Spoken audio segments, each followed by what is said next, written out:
Hello ಸ್ನೇಹಿತರೆ, welcome to Karnataka job news YouTube channel. ವೀಕ್ಷಕರೇ, ಬೆಂಗಳೂರು ಕೃಷಿ ಇಲಾಖೆಯಲ್ಲಿ ಖಾಲಿ ಇರತಕ್ಕಂಥ ವಿವಿಧ ಹುದ್ದೆಗಳನ್ನು ಭರ್ತಿ ಮಾಡಲಿಕ್ಕೆ ಅರ್ಜಿಗಳನ್ನು ಆಹ್ವಾನಿಸಲಾಗಿರುತ್ತೆ. ನೇಮಕಾತಿ ಪ್ರಕಟಣೆಯ ಕುರಿತು ವಿವರಗಳನ್ನು ಕೊಡ್ತೇನೆ. ವಿಡಿಯೋವನ್ನು ಸ್ಕಿಪ್ ಮಾಡದೆ ಪೂರ್ತಿಯಾಗಿ ವಾಚ್ ಮಾಡಿ. ವಿಡಿಯೋ ಸ್ಟಾರ್ಟ್ ಮಾಡೋದಕ್ಕಿಂತ ಮುಂಚೆ ಇದೇ ಮೊದಲ ಬಾರಿಗೆ ನೀವು ನಮ್ಮ ಚಾನಲ್ನ ನೋಡ್ತಾ ಇದ್ದರೆ ಸಬ್ಸ್ಕ್ರೈಬ್ ಮಾಡ್ಕೊಳ್ಳಿ ಮತ್ತು ಬೆಲ್ ಐಕಾನ್ ಕೂಡ ಕ್ಲಿಕ್ ಮಾಡಿ.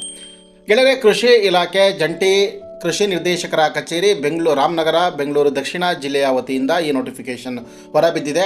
ಕೃಷಿ ಇಲಾಖೆಯಲ್ಲಿ ಆತ್ಮ ಯೋಜನೆಯ ಅಡಿ ಕೆಲಸ ನಿರ್ವಹಿಸಲು ನೇರ ಗುತ್ತಿಗೆ ಆಧಾರದಲ್ಲಿ ಸಿಬ್ಬಂದಿ ನೇಮಕಾತಿ ಪ್ರಕಟಣೆ ಹೊರಬಿದ್ದಿದೆ.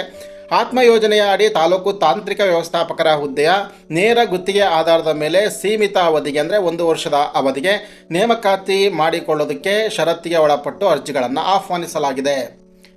ಅರ್ಜಿಗಳನ್ನು ನಿಗದಿತ ನಮೂನೆಯಲ್ಲಿ ಸಲ್ಲಿಸಬೇಕಾಗತ್ತೆ. ಹುದ್ದೆಗಳ ಹೆಸರು ಬಂದ್ಬಿಟ್ಟು ತಾಲೂಕು ತಾಂತ್ರಿಕ ವ್ಯವಸ್ಥಾಪಕರು 2 ಹುದ್ದೆಗಳಿದೆ. ಇದಕ್ಕೆ ವಿದ್ಯಾರ್ಹತೆ ಬಂದ್ಬಿಟ್ಟು ಕೃಷಿಯಲ್ಲಿ MSc ಅಥವಾ ಕೃಷಿ ಸಂಬಂಧಿತ ವಿಷಯಗಳಲ್ಲಿ ಸ್ನಾತಕೋತ್ತರ ಪದವಿಯನ್ನು ಮುಗಿಸಿರಬೇಕು.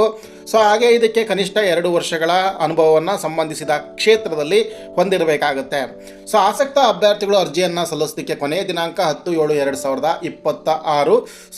ಈ ದಿನಾಂಕದ ಒಳಗಾಗಿ ಆಸಕ್ತರು ಲಕೋಟೆಯಲ್ಲಿ ಎಲ್ಲ ಅರ್ಜಿ ನಮೂನೆಯನ್ನು ಭರ್ತಿ ಮಾಡಿ ಅದಕ್ಕೆ ಸಂಬಂಧಿಸಿದ ಎಲ್ಲ ಡಾಕ್ಯುಮೆಂಟ್ಸ್ಗಳನ್ನು ಅಟೆಸ್ಟೆಡ್ ಮಾಡಿ ಸಲ್ಲಿಸಬೇಕಾಗತ್ತೆ. ಅರ್ಜಿಯನ್ನು ಕಳಿಸ್ಕೊಡ್ತಕ್ಕಂಥ ಒಂದು ವಿಳಾಸ ಯಾಶ್ 302 ಜಂಟಿ ಕೃಷಿ ನಿರ್ದೇಶಕರ ಕಚೇರಿ, ಕೃಷಿ ಇಲಾಖೆ 3ನೇ ಮಹಡಿ, ಜಿಲ್ಲಾ ಪಂಚಾಯತ್ ಭವನ, BM ರಸ್ತೆ, ರಾಮನಗರ, ಬೆಂಗಳೂರು ದಕ್ಷಿಣ ಜಿಲ್ಲೆ 562159. ಈ ಒಂದು ವಿಳಾಸಕ್ಕೆ ಕಳಿಸ್ಕೊಡ್ಬೋದು. ಇದೇ ಗೆಳೆಯರೆ, ಕೃಷಿ ಇಲಾಖೆ ಬೆಂಗಳೂರು ದಕ್ಷಿಣ ಜಿಲ್ಲೆಯಲ್ಲಿ ಖಾಲಿರ್ತಕ್ಕಂತಹ ತಾಲೂಕು ತಾಂತ್ರಿಕ ವ್ಯವಸ್ಥಾಪಕ ಹುದ್ದೆಗಳ ನೇಮಕಾತಿ ಕುರಿತಾಗಿರ್ತಕ್ಕಂಥ ಮಾಹಿತಿ. ಈ ಒಂದು ಮಾಹಿತಿಯನ್ನು ಎಲ್ಲ ನಿಮ್ಮ ಸ್ನೇಹಿತರಿಗೆ ಹಾಗೆ ಎಲ್ಲ ವಾಟ್ಸಪ್ ಗ್ರೂಪ್ಗಳಿಗೂ ಕೂಡ ಶೇರ್ ಮಾಡಿ.